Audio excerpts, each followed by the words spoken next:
দীর্ঘ 17 বছরে ফ্যাসিস্টের বিরুদ্ধে লড়াই করতে গিয়ে পৃথিবী থেকে চলে গেছে, পঙ্গু হয়ে বাড়িতে বসে আছে। আমার সিরাজগঞ্জেরও এই জুলাই মাসে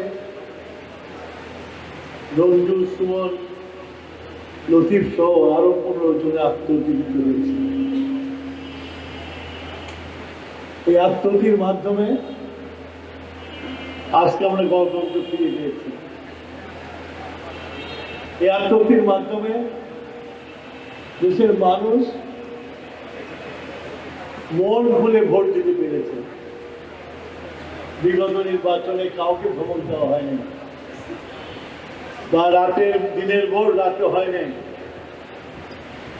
অথবা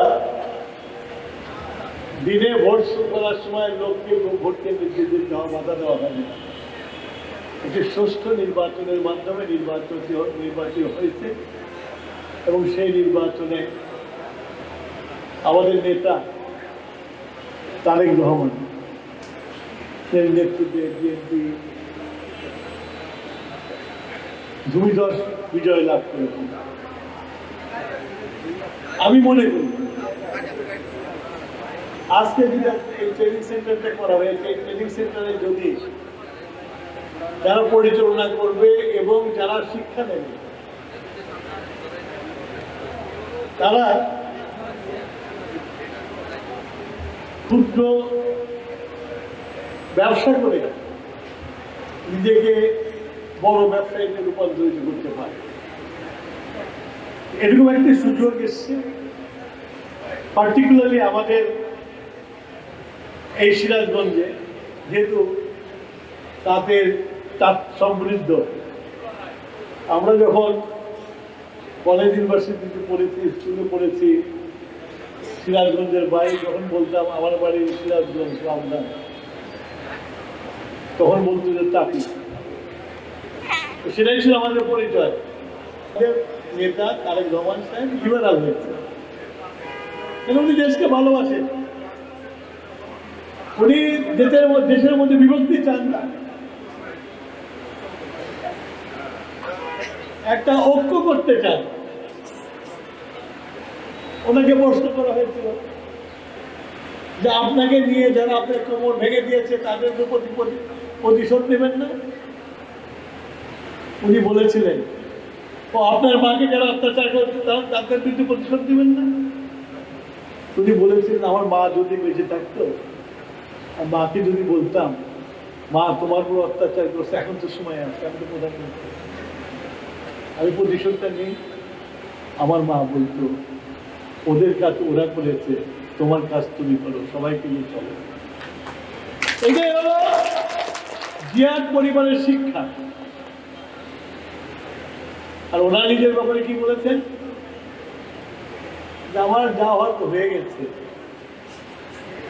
এখন প্রতিশোধ নিয়ে লাভটা কি, আমার খবর কি ঠিক হবে? তো আমরা ভদ্রতা করা জানি, আমরা ভদ্রতা করি, সিরাজগঞ্জেও আমরাও ভদ্রতা করি। কিন্তু কি দৃশ্য দেখেছি আমরা সিরাজগঞ্জে গত 17 বছর 18 বছর? আমার বাড়ির সামনে মোটরসাইকেল নিয়ে এসে স্কিম করা দিয়ে বলে না, এই শালাটুকু বেড়া, এই শালাটুকু বেড়া, বলছে না? এটাই হলো আওয়ামী লীগ। সমাজের নির্দিষ্ট মানুষ আওয়ামী লীগ করে, ভদ্রলোক করে না। আজকে আমরা একটু ঢিলা দিয়েছি, শুনতেছি সব আওয়ামী লীগের সেই আস্তান মাস্তানরা নাকি বিভিন্ন দিকে হুমকি দিচ্ছে। দোস্ত বসে আমাদের আছে এই জন্যই আমরা আমাদের দলের যে ঐক্য, সেই ঐক্যটা আমরা ধরে রাখি না। আবার অনেকে তলে তলে তাদেরকেও সাপোর্ট দেয়। তোমাদের বলতেছি যে আমরা কাজ করছি, আমাদের প্রধানমন্ত্রী সরকারের দায়িত্ব পাইছে বলে আমরা খুব বড় হয়ে গেছি তা না। এই যে ওখানে আলম বসে আছে, আমি বসে আছি, উনি নিজেও কামলাগিরি দিচ্ছে, আমাদেরও কামলা বানাচ্ছে।